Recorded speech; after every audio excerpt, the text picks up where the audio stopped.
नमस्कार। 5 का prime time में आप सभी का बहुत स्वागत है और मैं हूं आपके साथ अमनदीप। उत्तर प्रदेश में योगी आदित्यनाथ के दोबारा मुख्यमंत्री पद के शपथ ग्रहण का दिन और समय तय हो गया है। योगी आदित्यनाथ 25 मार्च को शाम 4 बजे लखनऊ के इकाना स्टेडियम में शपथ लेंगे। इस बार योगी सरकार के मंत्रिमंडल में कई नए चेहरे भी जुड़ेंगे। पहले की तरह डिप्टी सीएम भी होंगे। केशव प्रसाद मौर्य सिराथू से चुनाव हार गए हैं, लेकिन योगी सरकार की नई कैबिनेट में उनका नाम लगभग तय माना जा रहा है। केशव प्रसाद मौर्य के डिप्टी सीएम बनाए जाने की भी चर्चा है। दिनेश शर्मा को डिप्टी सीएम की जगह संगठन में बड़ी भूमिका निभाने की जिम्मेदारी दी जा सकती है। उत्तर प्रदेश की नई सरकार और कैबिनेट में मोदी मंत्रिमंडल की भी झलक दिखेगी। इसमें युवा से लेकर अनुभवी और विभिन्न वर्गों को साधने वाला लोग भी इसमें शामिल किए जा सकते हैं। तो वहीं योगी मंत्रिमंडल में पीएम मोदी की सलाह पर करीब 20 नए चेहरे शामिल किए जा सकते हैं। नए मंत्रिमंडल को लेकर योगी आदित्यनाथ की भी पार्टी शीर्ष नेतृत्व से चर्चा हो चुकी है, जिसमें महिलाओं और युवाओं को भी जगह मिलेगी। आगामी लोकसभा चुनाव को देखते हुए उत्तर प्रदेश की नई सरकार में अनुसूचित जाति और ओबीसी वर्ग के विधायकों को मंत्रिमंडल में शामिल किया जाएगा।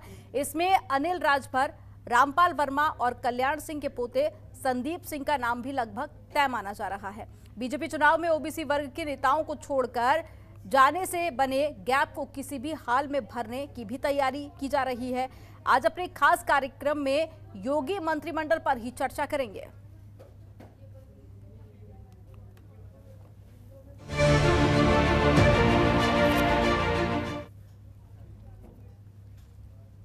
तो आज इसी मुद्दे पर चर्चा करेंगे। कुछ खास मेहमान हमारे साथ में जुड़ गए हैं। रमाकांत मिश्र जी जुड़े हैं, बीजेपी से प्रवक्ता है, सर बहुत स्वागत है आपका। डॉक्टर सुनील कौशिक हमारे साथ में जुड़े हैं, वरिष्ठ पत्रकार है, सुनील जी बहुत स्वागत है आपका। और साथ ही संजीव कौशिक जी जुड़ गए हैं, राजनीतिक विश्लेषक है। संजीव जी आपका भी बहुत स्वागत है। सबसे पहले रुख संजीव जी आपका ही करूंगी कि प्रवक्ता कुछ भी कहने से इस वक्त बचते नजर आ रहे हैं। आपका विश्लेषण क्या कहता है कि योगी कैबिनेट 2.0 कैसी होगी?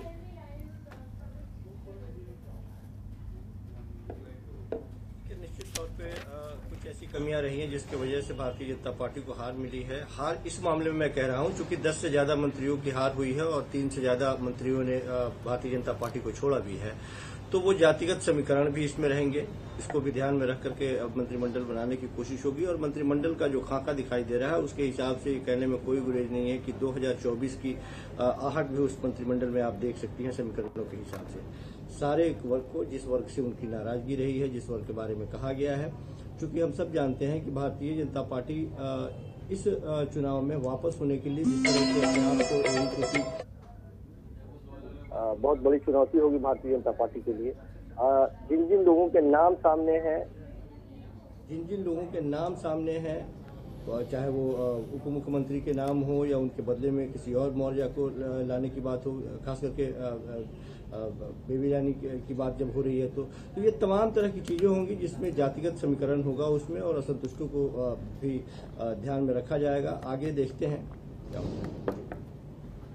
ठीक है, डॉक्टर सुनील आपका रुख करूंगी कि पहले डेट फाइनल नहीं हो पा रही थी, उसके बाद में जब तारीख तय हुई तो उसमें भी बदलाव किया गया। क्या कारण मानते हैं इसके पीछे? और साथ ही ये भी बताइए कि आपका विश्लेषण क्या कहता है कि वो कौन कौन से ऐसे नेता होंगे जो कि योगी कैबिनेट में शामिल किए जाएंगे?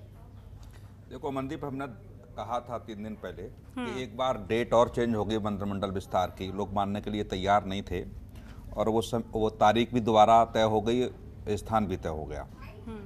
अभी तमाम ऐसे चेहरे हैं जहां मुझे लगता है कि असमंजस की स्थिति बनी हुई है केंद्रीय नेतृत्व में और प्रदेश नेतृत्व में, और बीच का रास्ता निकालने का प्रयास उसमें किया जा रहा है। और जो राष्ट्रीय संगठन मंत्री हैं BL संतोष साहब, उन्होंने आश्वासन भी मुख्यमंत्री को इसी बात को लेकर के दिया था, तभी उनकी वापसी लखनऊ हुई थी कि हम बीच का रास्ता निकालेंगे। बीच का रास्ता नहीं निकल पाया, तो मुझे लगता है मजबूरी यही थी कि मंत्रिमंडल का शपथ ग्रहण समारोह जो हो या मुख्यमंत्री का, उसमें समय आगे बढ़ाया जाए। तो निश्चित तौर से वही हुआ है। लेकिन अब क्या स्थिति है, क्या स्थिति नहीं है, जो लोग हार गए हैं, जैसे KB मौर्य साहब हार गए हैं, मंत्रिमंडल में कयास लगाए जा रहे हैं वो होंगे, क्योंकि उनकी एक बड़ी हैसियत है। क्योंकि 2017 का चुनाव उन्हीं के चेहरे पे, मतलब OBC जो लोग जुड़े थे, जो OBC वर्ग जुड़ा था, वो KB मौर्य के नाम पर ही जुड़ा था। और अभी भी वही स्थिति है कि KB मौर्य से बड़ा भाजपा के पास कोई बड़ा चेहरा नहीं है। कयास लगाए जा रहे हैं कि केंद्र की राजनीति में जाएंगे या फिर दोबारा उप मुख्यमंत्री बनेंगे। प्रदेश का नेतृत्व, कुछ विश्वस्त सूत्रों से जानकारी मिली है, केबी मौर्य को मंत्रिमंडल में नहीं लेना चाहता। तो ये थोड़ा सा असमंजस की स्थिति है। दूसरा, एक शर्मा जी जो आए थे पहले, जो MLC बनाया, फिर उनको उपाध्यक्ष बनाया प्रदेश संगठन में, उनकी भी यही स्थिति है कि वो भी मंत्रिमंडल में रहेंगे कि नहीं रहेंगे। प्रदेश नेतृत्व नहीं चाहता कि वो मंत्रिमंडल में रहें। तो दो नाम एक ऐसे हैं जहां मुझे लगता है कि अभी भी असमंजस की स्थिति बनी हुई है। महिलाओं की जो लिस्ट बन रही है, आधा दर्जन लगभग महिलाएं रहेंगी। बेबी रानी मौर्य, आज इनको राज्यपाल से इस्तीफा देकर के जब विधायक का चुनाव लड़ाया, तो कयास लगाए जा रहे थे कि कुछ ऐसे आंकड़े आए तो निश्चित तौर से उनको एक दलित चेहरा के रूप में बीजेपी उपयोग करेगी, लेकिन पूर्ण बहुमत है। तो क्या उनकी स्थिति रहेगी? उप मुख्यमंत्री रहेंगी, कैबिनेट मंत्री रहेंगी, क्योंकि उसी शहर से दूसरी अंजुला माहौर आती हैं। दोनों मेयर रही हैं, दोनों की स्थिति बहुत मजबूत है राष्ट्रीय नेतृत्व के साथ। तो कौन मंत्रिमंडल में रहेगा कि नहीं रहेगा? अदिति सिंह कांग्रेस छोड़ के आई हैं, वो MLA यहाँ बनी हैं, उसी वजह से उनके पति को पंजाब में टिकट नहीं दिया गया। तो तमाम ऐसी स्थिति मुझे लग रही हैं। कल राजनाथ सिंह के बेटे हैं, बहुत अच्छे मतों से जीते हैं। पिछली बार कई बार, 2 बार मंत्रिमंडल का विस्तार हुआ, बार बार वो मंत्रिमंडल में नहीं आ पाए। तमाम कयास लगाए जा रहे थे कि राजनाथ सिंह जैसा गद्दावर नेता भी अपने पुत्र को मंत्रिमंडल में शामिल नहीं करा पाए हैं। तो ऐसी कौन सी राजनीतिक बिसात बिछाई जा रही है उत्तर प्रदेश में? तमाम ऐसी बातें उस समय भी उठी थी, क्या वो रहेंगे कि नहीं रहेंगे। कल्याण सिंह के पोते संदीप हैं, संदीप पिछली बार मंत्रिमंडल में थे, इस बार क्या स्थिति है? उनके नाम पर काफी ज्यादा चर्चा बिल्कुल, क्या स्थिति है कि नहीं है? क्योंकि आसपास की जो सीटें हैं, मुझे लगता है कि वही वजह है, कल्याण सिंह की वजह से वो सीटें जीते हैं। तो क्या संदीप जी की भूमिका वही रहेगी कि नहीं रहेगी? उनके जो बड़े बेटे हैं, उनकी क्या भूमिका, उनके पिताजी जो हैं राजवीर जी, उनकी क्या भूमिका रहेगी? कयास लगाए जा रहे हैं कि इनको छोड़ करके वहाँ इधर मंत्रिमंडल में ले लिया जाए उनको। तो तमाम ऐसी चीजें मुझे लग रही है कि मिलाकर कहा जाए तो ये बीजेपी के सामने एक बड़ी चुनौती है कि कैबिनेट का गठन कैसे किया जाए। रमाकांत मिश्र जी भी हमारे साथ में जुड़े हुए हैं। रमाकांत जी, आप ही कुछ स्पष्ट कीजिए कि योगी कैबिनेट 2.0 की तस्वीर कैसी होगी? अमनदीप जी, यहाँ पर बिल्कुल स्पष्ट है, जैसे संजीव जी ने भी कहा है और सुनील जी ने भी कहा है। निश्चित तौर पर देखिए, जब आपके पास स्पष्ट जनादेश आने के बाद जनता की अपेक्षाएं आपसे बढ़ जाती है। इतना बड़ा प्रदेश, निश्चित तौर पर वहां पर हर एक वर्ग का प्रतिनिधित्व हो, ये भी एक बहुत बड़ी चीज है। साथ ही साथ महिलाओं, हमारी माता बहनों का किस तरह से वहां पर एक असर हो, उनका प्रतिनिधित्व जो है सो कुछ ज्यादा से ज्यादा हो, युवाओं को ज्यादा से ज्यादा प्रतिनिधित्व करने का मौका मिले, ये सब सारी चीजें साधने के लिए जो है सो वो सारा ही मंत्रिमंडल, जिस तरह से आप देखेंगे 1 से 2 दिन के अंदर में सारे स्पष्ट हो जाएंगे। अभी हम लोग चूंकि कयास लगाते हैं हम लोग, और कुछ केंद्रीय नेतृत्व के ऊपर में छोड़ देना चाहिए, जो कि वो बिल्कुल इसको शिद्दत और संवेदनशीलता के साथ, क्योंकि जनता के ऊपर के अपेक्षा के ऊपर में खड़ा उतरना ये हम सब की जिम्मेदारी है। और इतना बड़ा जनादेश, और निश्चित तौर पर हम लोगों ने देखा है जो कि 2017 के बाद और 2022 के बाद क्या जनता की अपेक्षाएं पहले क्या थी, उसके बाद और क्या होगी। तो निश्चित तौर पर अगर आप दोबारा चुन करके आप आते हैं तो इसका मतलब यह है जो कि आपने सुशासन स्थापित करने के लिए 2017 के बाद आपने जो कार्य किए, वो निश्चित तौर पर जनता ने उस चीज को सराहा। 2022 के बाद भी उनकी अपेक्षाएं और बढ़ जाती है, हमारी जिम्मेदारियां और बढ़ जाती है। तो हर एक समाज के हर एक वर्गों का वहां पर प्रतिनिधित्व हो, और महिलाओं, माता बहनों का और युवाओं को ज्यादा से ज्यादा मौका मिले, ये हम सब की जिम्मेदारी है और हम सब की अपेक्षाएं भी है निश्चित तौर पर। लेकिन कहने का मतलब, जहां तक बात है जो कि कानून व्यवस्था हो, चाहे किसी भी तरह के उत्तर प्रदेश की विकास की बात हो, तो निश्चित तौर पर ये हम लोगों ने करने का वहां पर प्रयास किया है। अब एक्चुअली क्या है, शपथ ग्रहण है वहां पर, और मंत्रिमंडल का विस्तार है, और किसको मौका मिलना है, किसको नहीं मौका मिलना है, ये हम लोग एक थोड़ा सा परसेप्शन बना रहे हैं जो इनको दिया जाएगा। जैसे जो कोई चुनाव हारने की बात हो रही थी, तो निश्चित बात है, देखिए ऐसी एक लोकतंत्र की खूबसूरती है जो कि कहीं पर अगर आप तो पार्टी के प्रवक्ता हैं, आप तो तस्वीर थोड़ी स्पष्ट कीजिए ना। परसेप्शन बना रहे हैं, कयास लगा रहे हैं, अटकलें चल रही हैं कई तरह की, लेकिन आप तो कुछ स्पष्ट कीजिए। निश्चित बात है अमनदीप जी, आप जो कह रही हैं, निश्चित बात है 1 से 2 दिन के अंदर में स्पष्ट हो जाएगा। देखिए, प्रवक्ताओं की भी जो है सो कुछ जिम्मेदारियां हैं, कुछ उनके अधिकार हैं, कुछ उनकी सीमाएं हैं, और जहां पर बात है संसदीय बोर्ड की, निश्चित तौर पर वही तय करता है, वहां पर केंद्रीय नेतृत्व तय करता है। जब हम लोगों ने चुनाव जीता था वहां पर हमने देखा जो कि मोदी जी के और योगी जी के नेतृत्व में किस तरह से हम लोगों ने उस चीज को धरातल पर लाने की कोशिश की। जब डबल इंजन की सरकार थी वहां, तो निश्चित तौर पर हम लोगों ने जनता की अपेक्षाओं पर खड़े उतरे हैं। ये तो आपकी पार्टी की उपलब्धियां हो गई ना। विपक्षी पार्टियां ये कह रही है कि किसी भी तरह की स्थिति स्पष्ट नहीं हो पा रही, पार्टी के अंदर आपसी खींचतान है, इसे भी किसी के नाम पर मोहर नहीं लग पा रही है, नाम तय नहीं हो पा रहे हैं कि वो कौन होंगे जो कैबिनेट में शामिल किए जाएंगे। ना देखिए, ऐसा है अमनदीप जी, यहाँ पर विपक्षियों का किस तरह से क्या उनके पास तथ्य विहीन आधार थे, जो यहाँ पर आपने देखा जो कि चुनाव में जिस तरह से वो लोग गए और तथ्य विहीन चीजों को लेकर के, विषयों को लेकर के किस तरह से एक माहौल बनाने की कोशिश की, तो अभी भी वही कोशिश कर रहे हैं। तो जहां पर बात है, एक चीज तो हम समझते हैं जो कि पार्टी और संगठन ये सबसे बड़ी चीज है, और संगठन की मजबूती ही हम लोगों की जो है, हम लोगों का आधार है, इस पार्टी का आधार है। तो निश्चित तौर पर ये जो संगठन है, इतना बड़ा संगठन, वो पूरी तरह से संवेदनशीलता के साथ इस सब सारे विषयों को देख करके चिंतन भी कर रहा है, मंथन भी कर रहा है, और 1 से 2 दिन के अंदर में सारी चीजें स्पष्ट हो जाएगी। अभी कुछ चीज कहना कि हाँ इनको लिया जाएगा, इनको नहीं लिया जाएगा, ये थोड़ा सा कुछ ज्यादा हो जाएगा। मिश्रा जी, ओम प्रकाश राजभर जी का होली की बधाई देना अमित शाह जी को अचानक समझ में नहीं आया, मंत्रिमंडल का विस्तार टल जाना, ये कुछ समझ में नहीं आ रहा, ये हो क्या रहा है? देखिए, मैं सुनील जी आपकी बातों को मैं बिल्कुल सही मानते हुए, मैं सही बात है, होली की शुभकामनाएं हम भी आपको देते हैं, हमें विपक्षी भी देते हैं।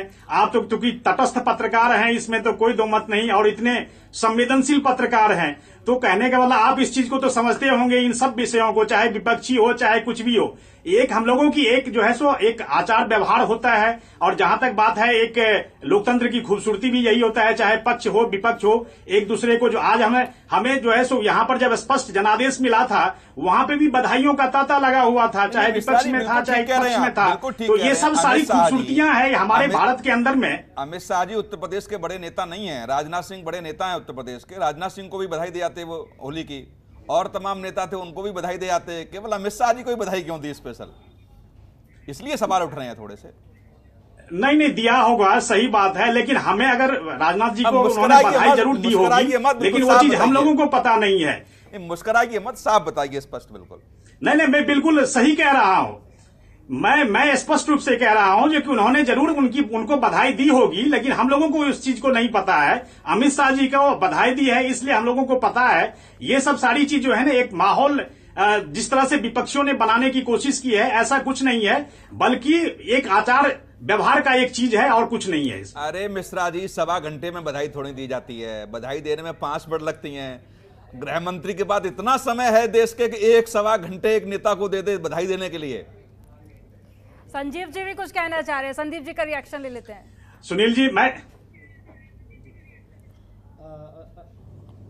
जी संजीव जी देखिए अमनदीप, दरअसल भारतीय जनता पार्टी के उत्तर प्रदेश नेतृत्व के बारे में मैं बार बार ये बात कहता चला आया हूं कि पहले ऐसे मुख्यमंत्री को हमने देखा जो केंद्रीय नेतृत्व को भी आंख दिखाने की क्षमता रखता हो। हमने इलेक्शन से पहले देखा था कि जिस तरह से के शर्मा की वापसी हुई थी और भेजा गया था दिल्ली दरबार से उत्तर प्रदेश में, कैसे उनको हाशिए पे रखा गया और किस तरह के व्यवहार उनके साथ किए गए। 3 दिनों तक तो मुलाकात के लिए वक्त ही नहीं दिया गया था। मैं दूसरी बात ये कह रहा हूँ कि यह बात बिल्कुल सत्य है कि उत्तर प्रदेश की जो इकाई है और केंद्रीय इकाई है, दोनों के बीच में अंतर्द्वंद की स्थिति तो बनी हुई है। कुछ लोग इसे अंतरकलह भी कह सकते हैं। चूंकि अब नतीजे पॉजिटिव आते हैं तो आप अंतरकलह नहीं कहें, ज्यादा बेहतर है, क्योंकि नतीजे बेहतर है और आप पुनः सरकार बनाने की बात है। लेकिन सरकार में किसकी वापसी हो, किस परिस्थिति में वापसी हो, कौन कौन उसके दावेदार हैं, केंद्रीय नेतृत्व की अलग पसंद है, उत्तर प्रदेश नेतृत्व की अलग पसंद है, योगी जी के कार्य करने की एक अपनी शैली है। जिस तरह से दूसरे पार्टी से आयातित नेताओं को भारतीय जनता पार्टी में जो परिपाटी मिली है कि किसी और पार्टी से आए, यदि आप जीत गए तो भारतीय जनता पार्टी के उन कद्दावर नेताओं से जिन्होंने शुरुआती दौर से बड़ी आस्था और निष्ठा के साथ भारतीय जनता पार्टी को सींचा है, उसे हाशिए पे धकेल के उसको जगह मिल जाना, ये भी एक अंतरकलह की बात होती है।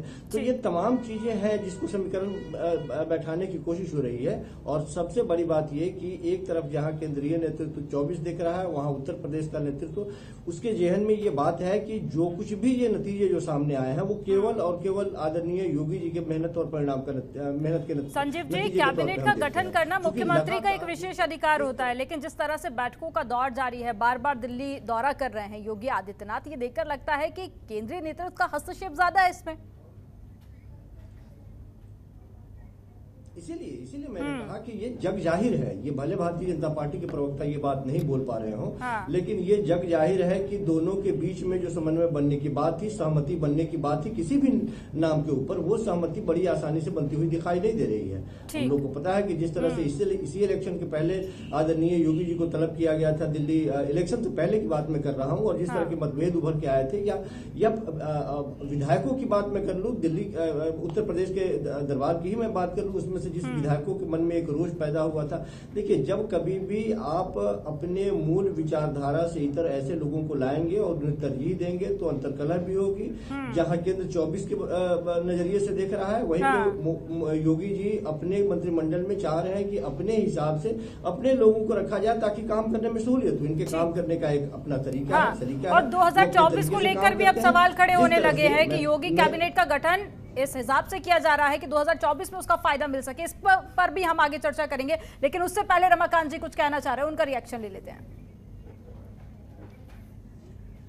देखिए, अभी संजीव जी कह रहे थे अंतरकलह की बात कर रहे थे, लेकिन अंतरकलह कहीं पे भी ऐसा नहीं है, अंतरकलह कहीं पे भी ऐसा नहीं है और आपको बिल्कुल नजर नहीं आएगा। देखिए, संगठन की मजबूती आप देखेंगे जो कि वो धरातल पर नजर आ रही है, जो कि किसी तरह का कोई अंतरकलह, भले ही उस चीज का एक हम लोग एक माहौल विपक्षी बनाने की कोशिश करता है, निश्चित तौर पर है। हालांकि मैं संजीव जी के विश्लेषण के ऊपर मैं कोई प्रश्न चिन्ह नहीं लगा रहा हूं, उनका सम्मान करते हुए मैं ये चीज जरूर कहना चाहूंगा, कहीं पे भी अंतरकलह नहीं है। संगठन की मजबूती उनके कार्यकर्ता है, संगठन के जो बड़े पद पर बैठे हुए हैं उन सब की मार्गदर्शन में जिस तरह से कार्यकर्ता ने 2017 के बाद या 2022 के बाद ये जो चुनाव हम लोगों ने लड़ा है, निश्चित तौर पर ये सामने धरातल पर नजर आ रही है, इसलिए अंतरकलह की कहीं कोई बात नहीं है। अच्छा रमाकांत जी, ये तो स्पष्ट कीजिए कि कितने पुराने मंत्री और कितने नए चेहरे इसमें शामिल किए जाएंगे?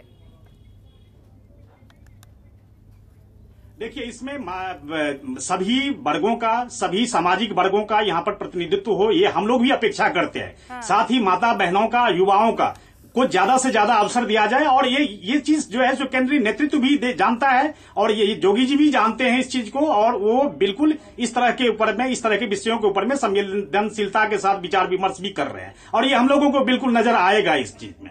ठीक है, जिसकी जितनी भागीदारी उसकी उतनी हिस्सेदारी, ये भी बात कही जा रही है, तो क्या इसी आधार पर कैबिनेट का गठन होगा?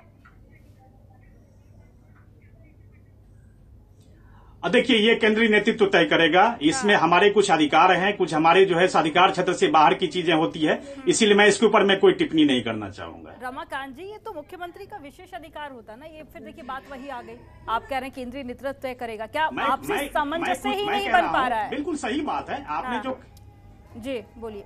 नहीं, मैं कह रहा हूं जो कि मुख्यमंत्री के भी विशेष अधिकार हैं, और यहाँ पर जो नेतृत्व में बैठे हुए हैं संसदीय बोर्ड भी, उनके भी विशेष अधिकार है, वो सारे विशेष अधिकार का प्रयोग किया जाएगा। लेकिन मैं ये कह रहा हूं जो कि जब तक 1 से 2 दिन में स्थिति, जब मैं खुद कह रहा हूं इस चीज को, जो स्थिति स्पष्ट हो जाएगी, और उसके बाद फिर हम लोग जो है सो देखेंगे जो कि हम लोग किस तरह का अवसर किसको दिया गया, चाहे माता बहनों को किस तरह से उनकी भागीदारी बढ़ी है, युवाओं को किस तरह से भागीदारी किया गया है, साथ ही समाज के हर एक वर्गों का प्रतिनिधित्व हो, वहां पर रिप्रेजेंटेशन, वो सारी चीजें हम लोगों को नजर आ जाएगी। सुनील जी, आपका रुख करूंगी। आपने सुना कि बीजेपी के प्रवक्ता इस बार कुछ भी कहने से बचते नजर आ रहे हैं, लेकिन 2024 का भी बार बार जिक्र किया जा रहा है कि 2022 में योगी कैबिनेट का गठन 2024 को ध्यान में रखते हुए किया जा रहा है। क्या इसको भी एक बड़ी वजह मानते हैं? ये भी एक बड़ा फैक्टर? नहीं, बिल्कुल है। 2024 का रास्ता उत्तर प्रदेश से होके जाता है, तो जितनी मुझे लगता है कि मेहनत बीजेपी ने उत्तर प्रदेश के लिए की, सबसे ज़्यादा महत्वपूर्ण राज्य उन्होंने उत्तर प्रदेश को माना है, तो बिल्कुल कहेंगे कि इस बात को लेकर के जो भी मंत्रिमंडल होगा, और ऐसा नहीं कि पहली बार हो रहा है, 2017 का भी मंत्रिमंडल इसी तरीके से किया गया कि 2019 में उसका फायदा बीजेपी ले सके, और 2 बार मंत्रिमंडल का विस्तार उत्तर प्रदेश में हुआ। 2014 के बाद की बात करें तब तक तो सरकार इनकी नहीं थी, लेकिन जब 2017 में बनी तो 2 बार मंत्रिमंडल का विस्तार हुआ, केंद्रीय मंत्रिमंडल का भी 2 बार लगभग विस्तार हुआ। तो ये सब सारे सामाजिक समीकरण, हर जाति का एक प्रतिनिधित्व हो उस मंत्रिमंडल में, ये सारी पार्टियां, ऐसा नहीं बीजेपी, कांग्रेस ने भी वही रखा है। और जो आप बार बार कह रही हैं कि मुख्यमंत्री का विशेषाधिकार है, किसी मुख्यमंत्री का विशेषाधिकार नहीं होता, वो दिन चले गए। और मुझे लगता है कि भारतीय इतिहास में कभी मुख्यमंत्री का विशेषाधिकार नहीं रहा। कोई बहुत दबंग मुख्यमंत्री हो तो बात एक अलग है, चाहे आप उत्तराखंड की बात कर लो, पंजाब में अभी आप पार्टी की है, कितना मान की मानी गई वहाँ पे, ये सारे लोग जानते हैं। लेकिन एक रहता है सिस्टम कि यदि उनको मंत्रिमंडल चलाना है तो एक सहूलियत उसके हिसाब से होती है कि उनकी मनमर्जी भी हो, उनकी बात भी मान ली जाए, उनकी जानकारी भी ले ली जाए। क्योंकि उत्तर प्रदेश में कई मंत्रिमंडल ऐसे थे 2017 से 2022 के बीच में जहाँ टकराव मंत्रिमंडलों में रहा। तमाम प्रमुख सचिव अपना चाहते थे, नहीं ले पाए। स्वामी प्रसाद मौर्य ने जो आरोप लगाए थे कुछ हद तक उसमें ठीक थे। तमाम मंत्रियों को अपने हिसाब से काम नहीं करने दिया गया था, क्योंकि ब्यूरोक्रेसी सीधा मुख्यमंत्री कार्यालय को रिपोर्ट करती थी। और तमाम ऐसे मैं कह सकता हूं कैबिनेट मंत्री हैं जो उनको मैं जानता हूं कि वो अपनी मनमर्जी से अपना प्रमुख सचिव भी नहीं रख पा रहे थे। तो ये सारी चीज़ें हैं, वही केंद्र में स्थिति है। केंद्र में भी मंत्रियों को वही स्थिति रहती है कि बिना पीएमओ की जानकारी के या बिना पीएमओ की सहमति के कोई भी प्रमुख सचिव हो या विशेष सचिव हो वो नहीं रख सकते हैं। तो वो उत्तर प्रदेश में भी उसको देखने को मिला।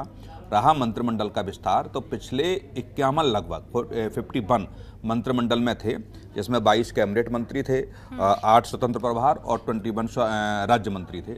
और उसमें से 11 मंत्री हार गए हैं चुनाव। और मेरा जहाँ तक आकलन है, जहाँ मैं कुछ लोगों से बात कर पा रहा हूँ अमनदीप, तो लगभग 40 में से 15, 10 से 12 मंत्रियों के नाम और कटेंगे। पुराने मंत्रिमंडल से केवल 2 दर्जन, 24 और 25 के बीच का आंकड़ा रहेगा जो मंत्रिमंडल में रखा जाएगा। तमाम ऐसे नाम हैं जो पहली बार आए हैं, जैसे मैनपुरी सदस्य लो जयवीर सिंह बहुजन समाज पार्टी में मंत्री रहे, बड़े कद्दावर नेता हैं। बहुजन समाज पार्टी छोड़ के बीजेपी में आए और उन्होंने वहाँ आसपास का जो पंचायत के चुनाव को लेकर के रहा हो या आसपास की सीटें रहा हो, उन्होंने बड़ा दखल रहा है वहाँ पे।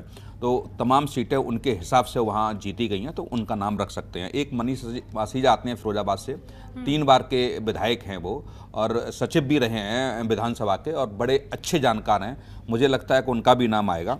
और सबसे नाम मैं बताऊं आपको, सुरेश कुशवाहा जिन्होंने स्वामी प्रसाद मौर्य को हराया है, उनको भी मुझे लगता है कि चर्चा में है कि उनको भी बनाया जा सकता है। एक राजेश त्रिपाठी हैं जो चिल्लू पार से हैं, जिन्होंने विनय शंकर तिवारी को हराया है। तो ये कुछ ऐसे नाम हैं जहां मुझे लगता है कि कहीं कोई गुंजाइश नहीं है छोड़ने की। असीम अरुण या राजेश्वर सिंह में से मुझे लगता है एक चेहरा कोई भी हो सकता है, क्योंकि दोनों ब्यूरोक्रेसी को वो नहीं लेंगे। पंकज सिंह का नाम मुझे लगा लगभग तय सा है। और अदिति सिंह जो रायबरेली से आती हैं, जो कांग्रेस छोड़ के आई हैं, तमाम फजीयत उन्होंने झेली है पार्टी में जब कांग्रेस में थी, तो मुझे लगता है उनका भी नाम इसमें आ सकता है। और बेबी रानी मौर्य और अंजुला माहौर को मैंने बताया ही था। तो लगभग 5 से 6 महिला मंत्री हो सकती हैं। पुराने मंत्रिमंडल से लगभग 24 से 25 के आसपास होंगे। और जो मैंने 10-12 ये जो नए गिनाए हैं, जो पहली बार जो मंत्रिमंडल में शामिल होंगे, ये होंगे। और मुझे लगता है कि बीजेपी जहां कुछ बदलाव कर सकता है उनमें से, वो बीजेपी नेतृत्व बदलाव कराएगा। जहां तक मेरी जानकारी है, ये सारी चीज़ें उन पे हैं। स्वतंत्र देव जो हैं, पहली बार कैबिनेट से हटा करके उनको प्रदेश अध्यक्ष बनाया गया था, दोबारा फिर वो कैबिनेट में आ सकते हैं। और मैं कह सकता हूं कि वो उनको उप मुख्यमंत्री भी बनाया जा सकता है, क्योंकि मुख्यमंत्री के बहुत चाहते हैं, मुख्यमंत्री के हिसाब से उन्होंने काम किया है। तो एक मुझे दावेदारी स्वतंत्र देव सिंह की उप मुख्यमंत्री के लिए लग रही है। और सारे सुरेश खन्ना हो, सतीश महाना हो, ब्रजेश पाठक का कद बढ़ सकता है, श्रीकांत जी का कद बढ़ सकता है, कपिल देव, सूर्यदेव, भूपेन्द्र चौधरी, सिद्धार्थनाथ, ये कुछ ऐसे जो हैं जो मुझे लगता है कि जब पुरानी सरकार चली थी तो इनके हिसाब से प्रदेश को चलाने का प्रयास किया गया था। और इनके जो मंत्रालय थे उनका अच्छा रेस्पॉन्स था, जनता के बीच उनकी एक अलग पहल थी, एक अलग जनता को इनके मंत्रालयों ने कनेक्ट किया था। तो मुझे लगता है कि ये जो कुछ गद्दावर मंत्री थे वो दोबारा पुनः वापसी उनकी होगी। ये तो आपका विश्लेषण है सुनील जी, लेकिन ये शपथ ग्रहण समारोह के बाद ही स्थिति पूरी तरह से स्पष्ट हो पाएगी कि आखिर वो कौन कौन से नाम होते हैं जिन पर मोहर लगती है। संजीव जी, आप ही का रुख करूंगी मैं कि 10 मंत्री हार चुके हैं इस बार, और भी कई सारे जो युवा चेहरे हैं उनको शामिल करने की बात कही जा रही है। इसके अलावा बीजेपी के लिए आप वो कौन कौन सी बड़ी चुनौतियां देख रहे हैं जिसके चलते कुछ भी स्थिति स्पष्ट नहीं हो पा रही है? कैबिनेट के गठन को लेकर क्या बड़ी मुश्किलें बीजेपी के सामने? देखिए, ये जो बीजेपी के केंद्रीय नेतृत्व के साथ जिस तरह की बातें चल रही है और ऊहापोह की स्थिति है, यदि लट सुलझे हुए होते तो इतना वक्त नहीं लगता। निश्चित तौर पे लट उलझे हुए हैं, जिसको सुलझाने की प्रक्रिया में वक्त लगता हुआ दिखाई दे रहा है। दूसरी बात मैं ये कहूँ कि ये बात बिल्कुल सही है कि बीजेपी के यदि 10 से ज्यादा मंत्री हारे हैं या 2-3 मंत्री बाहर निकल के गए हैं तो निश्चित तौर पे ये एक माइनस पॉइंट आदरणीय योगी जी के लिए रहा है। केंद्रीय नेतृत्व की ये विफलता नहीं रही है। तो इस विफलता को ध्यान में रखते हुए केंद्रीय नेतृत्व की कोशिश ये है कि जो नए लोग हैं वो उनके हिसाब से हो और जिनका प्रभाव 2024 में भी उसको ध्यान में रखते हुए जो बनाने की बात अभी यहाँ चल रही है, सुनील जी ने जो बात कही, तो निश्चित तौर पे केंद्रीय नेतृत्व की निगाहें इस पे होगी। हम फिर दोबारा दोहराते हैं कि योगी जी की कार्य करने की अपनी एक शैली है। वो प्रेशर राजनीति नहीं झेलते, करते नहीं, वो अपने तरीके से अपनी मंत्रिमंडल का वो गठन करना चाहते हैं। वो चाहते हैं जिन लोगों को रखना चाहते हैं, जिन लोगों को जिस भी कद पे रखना चाहते हैं उसके हिसाब से उनकी अभी वर्तमान में चलती हुई दिखाई नहीं दे रही है। इस पे एक सहमति, आम सहमति जो होनी चाहिए वो बनती हुई नहीं दिखाई दे रही है।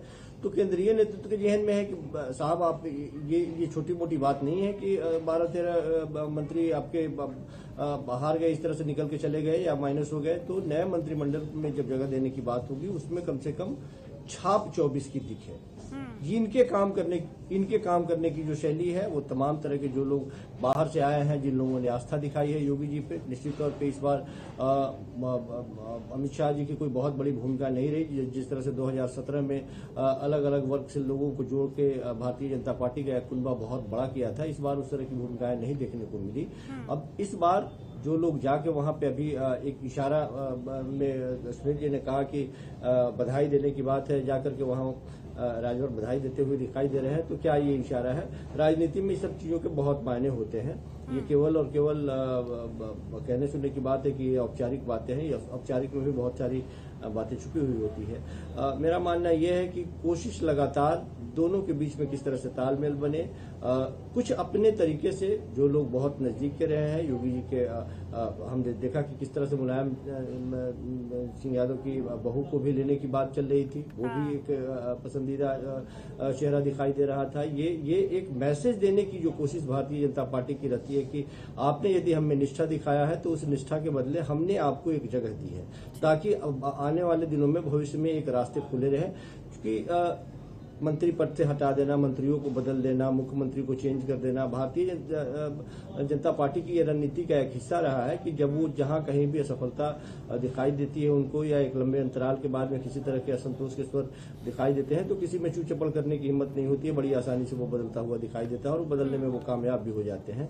तो ये एक कोशिश है कि उस तरह के असंतोष के स्वर को खत्म किया जाए। काम करने की जो शैली, मैंने कहा कि मंत्रियों की एक ये भी शिकायत रही है, जो 200 से ज्यादा विधायक जो बैठे थे जिनकी शिकायत रही, उसमें यही शिकायत थी कि हमारे अपने सूबे के, हम अपने जिले के कप्तान हमारी बात नहीं मानते, हमारे जिले के जिलाधिकारी हमारी बात नहीं मानते, वो डायरेक्ट मुख्यमंत्री को रिपोर्ट करते हैं। तो ये तमाम तरह की बातें रही हैं जिसको ध्यान में रखते हुए योगी जी चाह रहे हैं कि अपने मन के मुताबिक मंत्रिमंडल हो। जाहिर सी बात है कि ये कहना बहुत आसान होता है, लेकिन किसी भी व्यक्ति के जो मुख्यमंत्री के पद पे काबिज होता है उसके मन के लायक यदि मंत्रिमंडल, ये चाह रहे हैं कि ये उनका विशेष अधिकार है तो उन्हीं के हिसाब से मंत्रिमंडल का गठन होना चाहिए।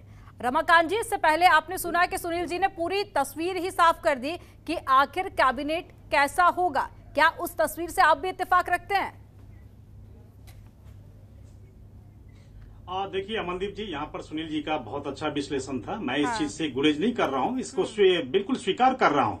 लेकिन देखिए, पार्टी या संगठन में किसी भी तरह का, अगर पार्टी और संगठन की अगर मजबूती ही उसके विजन होते हैं, आप अगले 10 साल या 100 साल के लिए आप क्या सोचते हैं, तभी जाकर के पार्टी या संगठन मजबूत होता है। ये तो बहुत अच्छी बात है जो सुनील जी ने बहुत ही विश्लेषित किया है उन्होंने इस चीज को, तो स्वीकार करने में कोई ऐसी नहीं है। जो संगठन की मजबूती ही उसके विजन होते हैं। और निश्चित पर 2024 की ही बात नहीं कर रहा हूं मैं, बिल्कुल आगे की भी बात कर रहा हूं। लेकिन समाज का हर एक वर्ग उसमें प्रतिनिधित्व करने की, उसमें जो है सो एक एजेंडे उसके अंदर में जो है सो झलक होनी चाहिए। युवाओं को, माता बहनों को उसमें ज्यादा भागीदारी हो, ये हम सब चाह रहे हैं इस चीज को। ठीक है, और कौन कौन से एक्स फैक्टर होंगे? आपने युवाओं का भी जिक्र किया, महिलाओं का भी जिक्र किया, इसके अलावा और कौन कौन से वर्ग होंगे जिसको तवज्जो दिया जाएगा?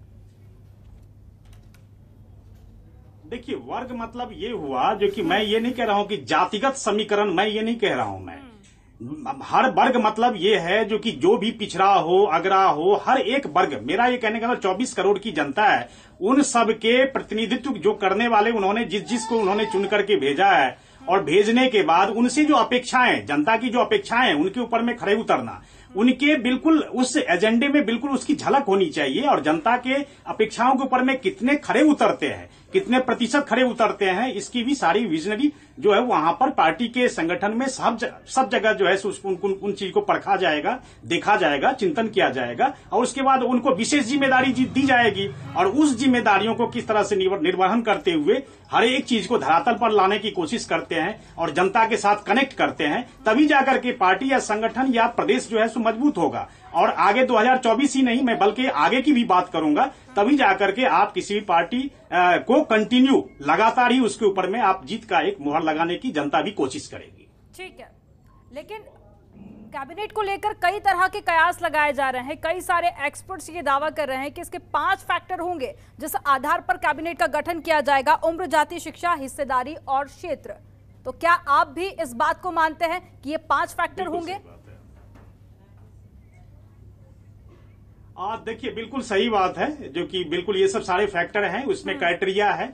हर एक क्राइटेरिया के ऊपर में जो है सो आप कहां तक उस चीज को फुलफिल करते हैं, ये सबसे बड़ी चीज है। पहले तो जैसे हम कहीं पे भी जाते हैं, किसी भी संगठन में जाते हैं, वहां के प्रोफाइल, आपकी बायोडाटा किस तरह से है, आपका जो है सो क्या किस तरह का विजन है, आप क्या करना चाहते हैं, आपका बैकग्राउंड क्या रहा, सब कुछ है। सारा कुछ देखने के बाद उसमें एज फैक्टर भी, यहाँ पर युवाओं को मेरा यही रखिए जो कि 55 से 60 से बीच का, जो 55 से पहले का है या 60 से पहले जो है, उनको ज्यादा से ज्यादा, माता और बहनों को विशेष तरीके से उनको किस तरह से मजबूती प्रदान हो और प्रदेश में उनकी भागीदारी कितना ज्यादा हो, ये सब सारे फैक्टर तो वहां पर निश्चित तौर पर वहां पर काम करते ही है। और जब नेतृत्व इस चीज के बारे में सोचता है जो कि प्रदेश को एक मजबूती प्रदान करनी है, जनता की अपेक्षाओं के ऊपर में खड़े उतरना है, उनकी अपेक्षाएं हमसे ज्यादा है, तो निश्चित तौर पर उनके पास भी जिम्मेदारियां बढ़ जाती है। और इस सब चीज को ध्यान में रखते हुए तभी जाकर के एक मंत्रिमंडल हो, चाहे किसी भी चीज का विस्तार किया जाएगा। ठीक है रमाकांत जी, लेकिन एक और फैक्टर है जिस पर कोई भी एक्सपर्ट ध्यान नहीं दे रहा, वो है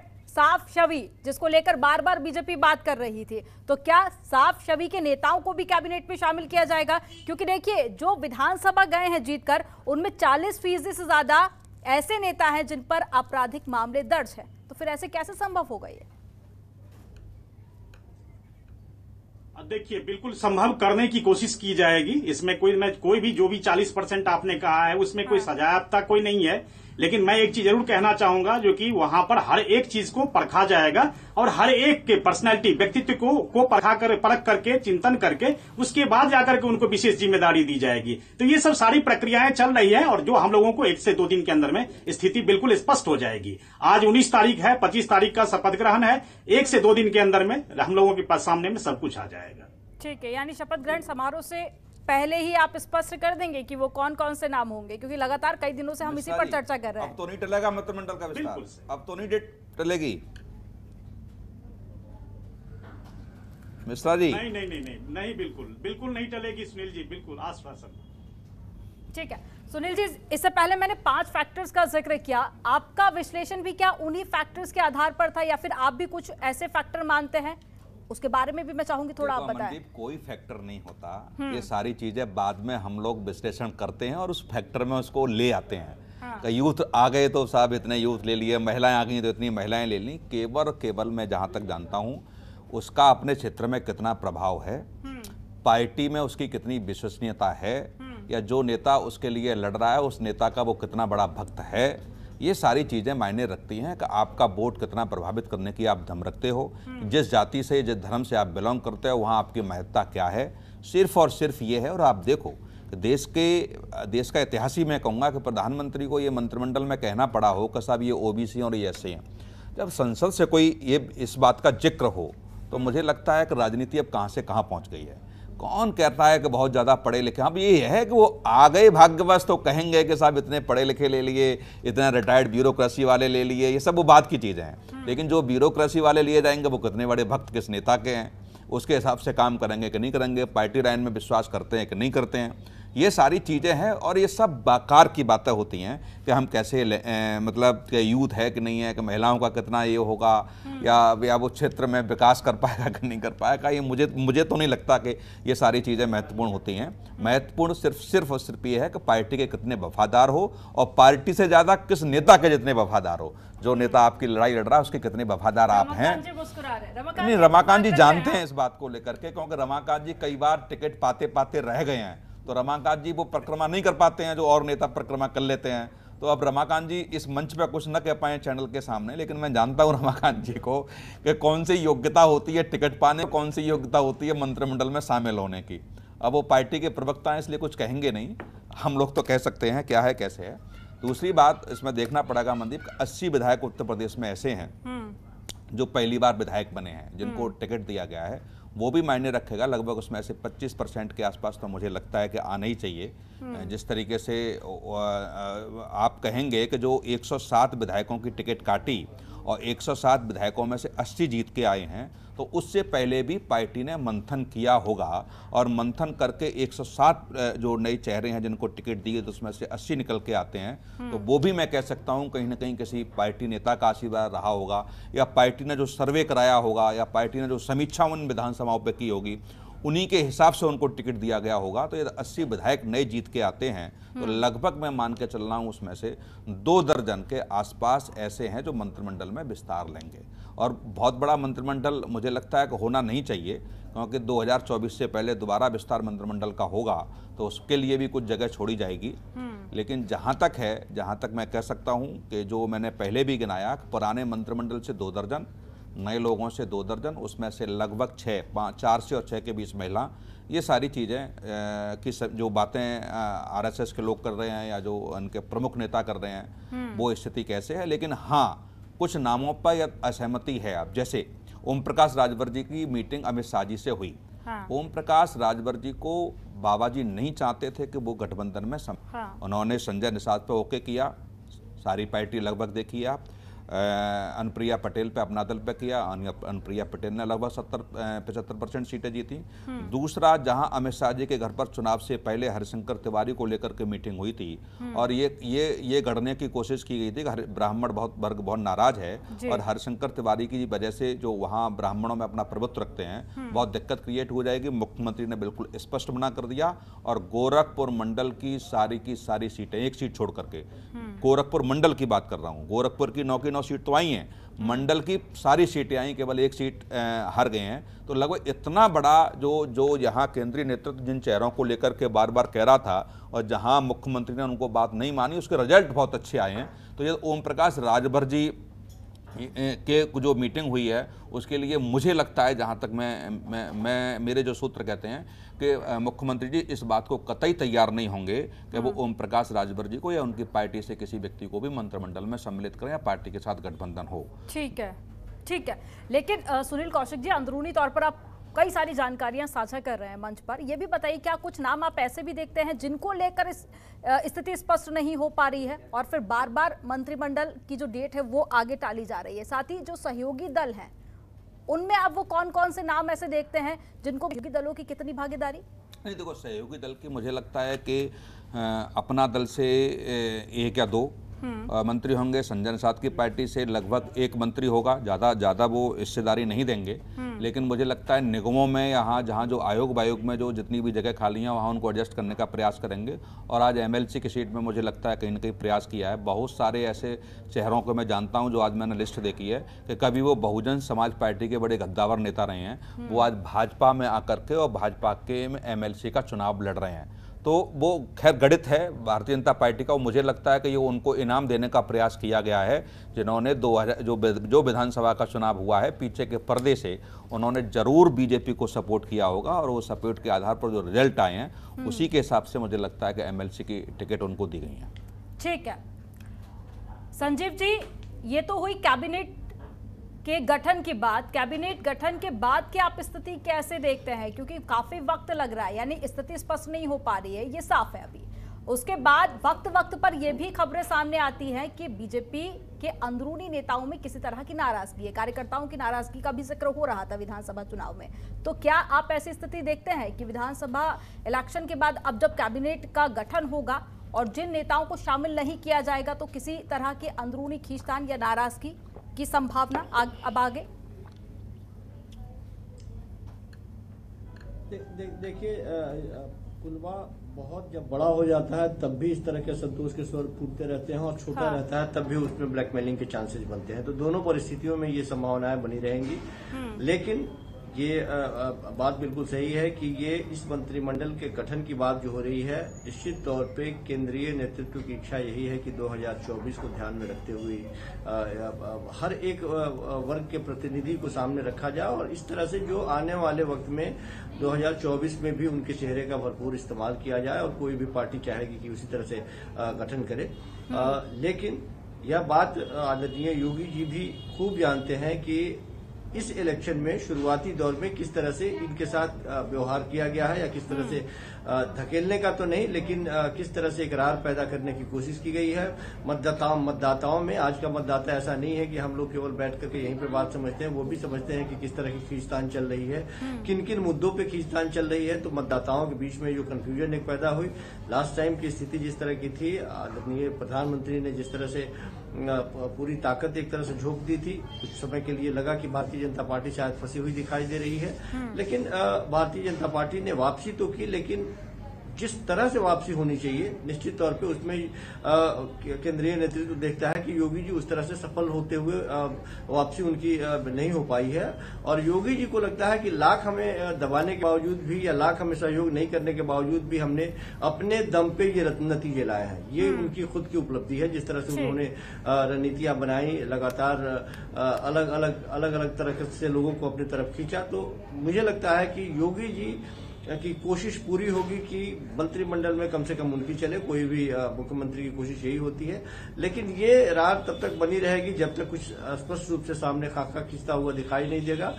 निश्चित तौर पे हो सकता है कि कुछ ऐसे नाम जिनके बारे में असंतोष की बात हो रही है या सहमति नहीं बनती हुई दिखाई दे रही है, उसको तो वर्तमान में विराम दिया जाए और अगले बार में उसके नाम पर चर्चा हो, चूंकि शुरुआती दौर में ही लेकिन संजीव जी नहीं होगी, क्योंकि पार्टी को भी ये भी कहा जा रहा है कि कई सारे ऐसे दिग्गज नेता है जिनको साइडलाइन किया जा सकता है।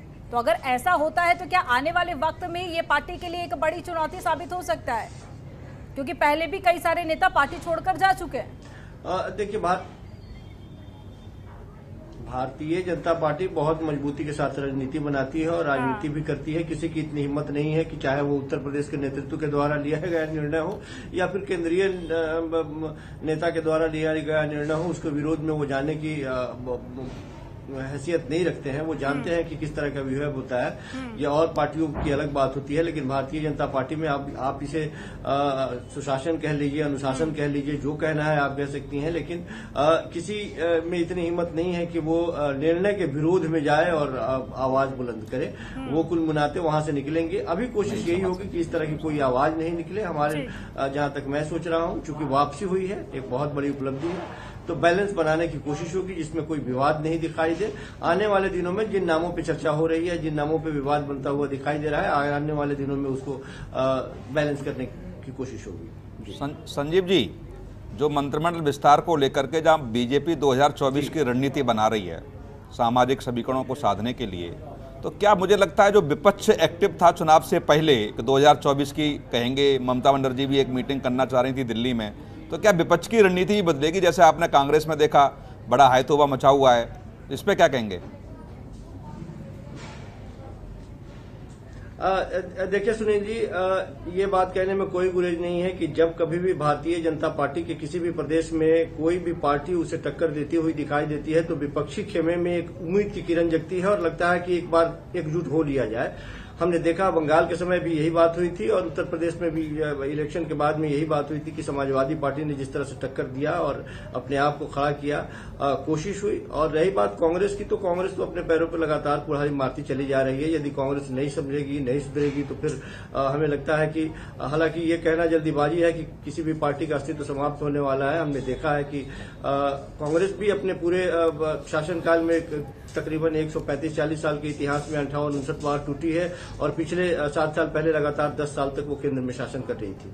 तो राजनीति में ये सब चलता रहता है, लेकिन विपक्षी खेमे की बात जब हम करते हैं तो निश्चित तौर पे जो मजबूत पिलर विपक्ष में जो इस तरह से दिखाई दे रहे हैं उनको एक बार फिर से ये सुगबुगाहट चल रही है कि इकट्ठा हुआ जाए।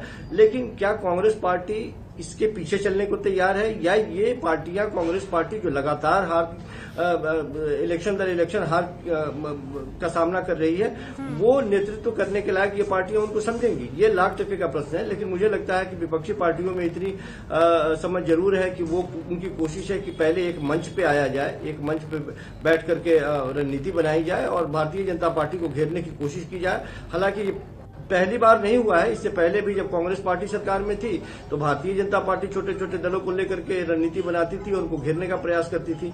तो जब कभी भी केंद्र में मजबूत सरकार होती है तो छोटी पार्टियां या इस तरह की पार्टियां कोशिश करती है। अब कितना सफल हो पाती है, क्या एक मंच पर वो ईमानदारी पूर्वक इकट्ठे हो पाते हैं या फिर ये मेढक तोलने वाली बात हो जाती है, यह भी देखने वाली बात है। क्योंकि हमने देखा है किसी इलेक्शन में बसपा की बात कर ले, आपने इशारों में कहा कि जो बसपा की कंडीशन थी तो किस तरह से अप्रत्यक्ष रूप से उन्होंने लाभ पहुंचाया भारतीय जनता पार्टी को, यह भी सर्वविदित है। तो निश्चित तौर पे भारतीय जनता पार्टी से जिनको लड़ना है ईमानदारी पूर्वक वो एक मंच पे आएंगे। कितनी ईमानदारी से वो आते हैं और लड़ने की रणनीति बनाते हैं, ये बहुत महत्वपूर्ण रहेगा। ठीक है। लेकिन सुनील जी, बॉडी लैंग्वेज की बात भी कर ली जाए यहाँ पर तो मुझे लगता है कि ठीक होगा। जी बिल्कुल, हाँ, बहुत खास हो जाता है ऐसे मौके पर नेताओं की बॉडी लैंग्वेज को जज करना। अभी कुछ समय पहले ही हम देख रहे थे, गोरखपुर दौरे पर थे योगी आदित्यनाथ, उस वक्त भी वो खुशी उनके चेहरे पर नहीं देखी जा रही थी। उनकी बॉडी लैंग्वेज को आप कैसे जज करते हैं? उसके बाद में मैं बीजेपी प्रवक्ता का ही रुख करूंगी। नहीं देखो अमनदीप, यदि बात करिए आप 2012 के आसपास की बात करिए, 2012 से पहले की बात करिए, हाँ। तो यही बिल्कुल स्थिति नरेंद्र मोदी के चेहरे पर दिखाई देती थी। यही मुझे लगता है कि जो था वो अमित शाह के चेहरे पर दिखाई देता था। और मैं अपने अनुभव और दावे के आधार पर कह सकता हूँ कि योगी आदित्यनाथ अब नेता बने हैं। हाँ। अब तक वो नेता नहीं थे। अब तक वो राजनीति जो करते थे वो ठीक है, अपनी पार्टी के हिसाब से अपने हिसाब से करते थे, लेकिन पहली बार उनको दिखा है कि विपक्ष से भी उनको लड़ना पड़ा और अपनी पार्टी के नेताओं से भी लड़ना पड़ा। या दोराहे पे कोई व्यक्ति खड़ा हो और जब वो जीत होती है, मैंने अभी कहा कि जब पूर्वांचल की राजनीति को लेकर के अमित शाह की जहाँ मीटिंग जब हो रही थी चुनाव से पहले, तो उन्होंने बिल्कुल स्पष्ट मना कर दिया और वो जीत के दिखा दी। ये बड़े मायने रखते हैं। हाँ। तो जब जीत के उनको दिखा दिया, उसके बावजूद चेहरे पे जो कॉन्फिडेंस अंदर वाला जो कॉन्फिडेंस है वो झलक नहीं रहा उनके चेहरे से। और अभी भी ऐसा लग रहा है कि मुझे, और मैं यदि इस बात को भी कह दूं कि कहीं चुनाव के समय में वो एकांत में बैठे हों तो जरूर अपने आप को कहीं ना कहीं कोसते नजर आए होंगे कि हाँ कि अब राजनीति किस स्तर की हो गई है। क्योंकि वो दमखम वाला चेहरा जो किसी जमाने में बीजेपी के प्रत्याशियों को भी उसने हरा दिया। हाँ। और बीजेपी रणनीति उनको पूछ के करती थी, आज मुख्यमंत्री बनने के बाद ऐसा उनको लगा कि जिस तरीके से कयास लगाए जा रहे थे कि उनकी एक लिस्ट थी, लिस्ट को तरहीज नहीं दी गई। अमित शाह जी के यहाँ मिलने आते हैं तो बाहर उनको बिठाया जाता है कुछ समय के लिए, बाहर सुनील बंसल जैसे चेहरा अंदर होते हैं। तो ये सारी चीज़ें मुझे लगता है अभी भी आप देखिए कि मुख्यमंत्री जी अमित शाह से बिना मिले लौट गए। हाँ। जब दोबारा आए हैं तो ये सारी स्थिति उनका चेहरा बताता है कि वो अभी भी उस गंभीर समस्या से, हाँ। वो राजनीतिक अंदरूनी जो गंभीर समस्या है उससे अभी भी वो झेल रहे हैं, उनका सामना कर रहे हैं। ठीक है सुनील जी, इस पर जवाब ले लेते हैं रमाकांत जी से। रमाकांत जी जल्दी से जवाब दीजिएगा। उसके बाद में ये भी विपक्षी पार्टियां देखिए आरोप लगा रही है कि योगी आदित्यनाथ एक रंग के नेता, बीजेपी एक रंग की पार्टी है, तो क्या कैबिनेट में सभी रंगों को शामिल किया जाएगा? दोनों बातों का जवाब। देखिए अमनदीप जी, यहाँ पर निश्चित तौर पर जो है सुनील जी जो कह रहे हैं बिल्कुल हाँ। अपना विश्लेषण है, उनका अपना अनुभव है और मैं उस चीज के अनुभव को मैं बिल्कुल ही काट नहीं रहा हूं। लेकिन हाँ। मेरा एक अपना अनुभव है जो कि संगठन के अंदर में संगठन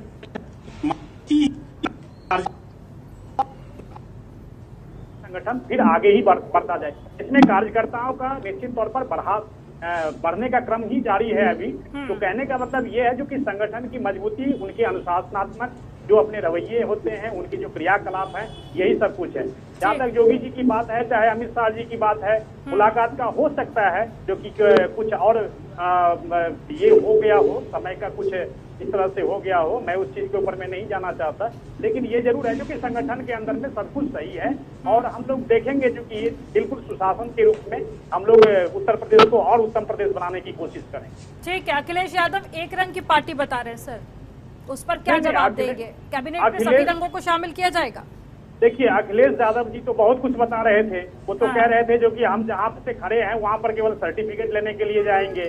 वो तो उनके साथ जो लड़ने वाले थे वो तो खुद कह रहे थे जो 6 महीने तक अफसर का हिसाब किताब होगा, उसके बाद जाकर के उनका ट्रांसफर पोस्टिंग होगा। वो तो बहुत कुछ कह रहे थे। तो हम लोगों को उनको ऊपर नहीं जाना है। हमको उत्तर प्रदेश में कैसे सुशासन स्थापित हो, इसके लिए हमको बेहतरी करने के लिए क्या क्या करने पड़ेंगे, उन सब के ऊपर में विचार विमर्श करना चाहिए, मंथन करना चाहिए। ठीक है संजीव जी, एक फाइनल कमेंट आपका।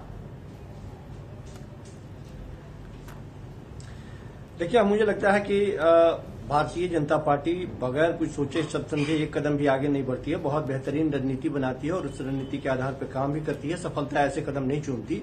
इस बार भी हम लोग बाहर से बैठ करके इस तरह की बातें देख रहे हैं, लेकिन योगी जी भी जानते हैं और मोदी जी भी जानते हैं, दिल्ली के लोग भी जानते हैं, दरबार के लोग, कि समन्वय बना रहेगा तभी आप 24 में फतह कर पाएंगे। और ये भारतीय जनता पार्टी की बहुत बड़ी उपलब्धि रहेगी।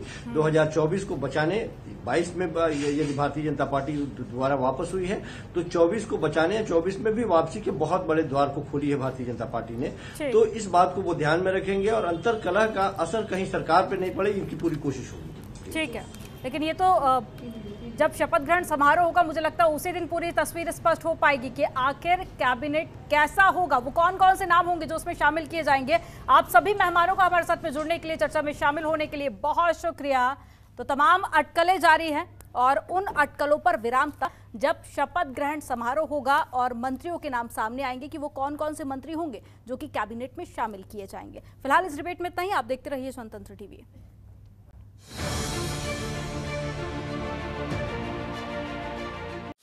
खबरों के निष्पक्ष विश्लेषण के लिए सब्सक्राइब करें Jantantra TV and press the bell icon. Never miss any update.